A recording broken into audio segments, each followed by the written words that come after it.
Bonjour à tous. À partir de cette semaine, je vous propose de nous retrouver pour quelques minutes, tous les lundis, pour que je vous tienne au courant de l'avancement des actions engagées par la municipalité et que je vous présente les actualités culturelles ou festives de la ville.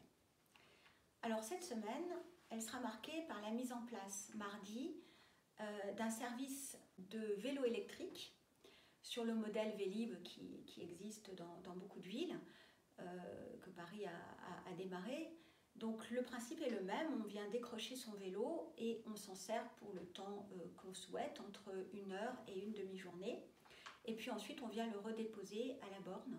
C'est très simple, il y a 2 bornes à Avon, une place Carnot, une place de la Gare. Toutes les explications, elles figurent sur des totems qui seront au pied de ces bornes. Le coût est très modique, c'est 1,50 € l'heure, c'est dégressif pour la demi-journée. C'est pas plus cher finalement que le coût d'un stationnement payant si vous alliez faire vos courses ici ou là.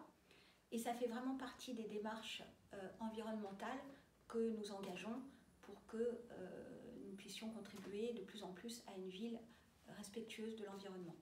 J'espère que le rendez-vous que nous avons pris avec cette idée nous permettra ensuite de l'étendre dans d'autres quartiers d'Avon. Je profite aussi de ces quelques minutes pour vous rappeler que depuis la semaine dernière, il y a une application numérique qui s'appelle Ville d'Avon, que vous pouvez télécharger très facilement et qui vous donne toutes les informations pratiques et toutes les actualités de la ville. Elle vous permet également de signaler, par exemple, immédiatement au service un défaut que vous avez constaté sur la voirie, un incident, etc., pour que nous puissions réagir immédiatement. Les actualités festives, culturelles. La première, c'est jeudi soir.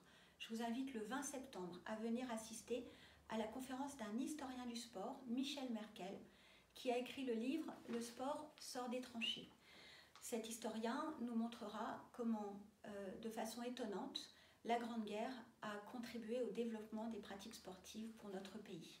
L'entrée est libre, c'est donc jeudi à 20 h, Maison dans la Vallée.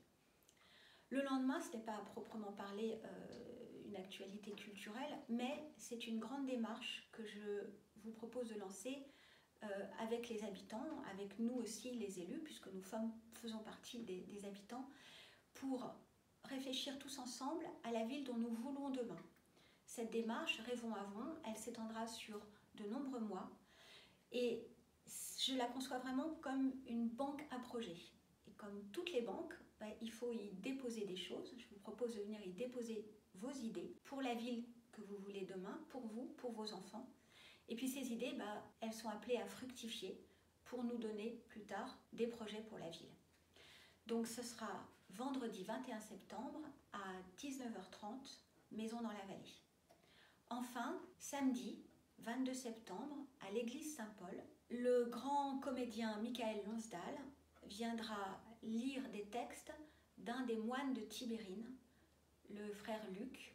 Vous vous rappelez sans doute que l'histoire des moines de Tibérine a été racontée dans un film qui a eu un énorme succès il y a quelques années, Des hommes et des dieux. Le coût est de 15 € et ce sera à 20 h.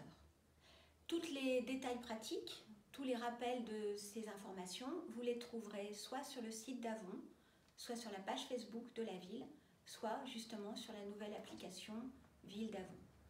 Je vous souhaite une très bonne semaine à tous.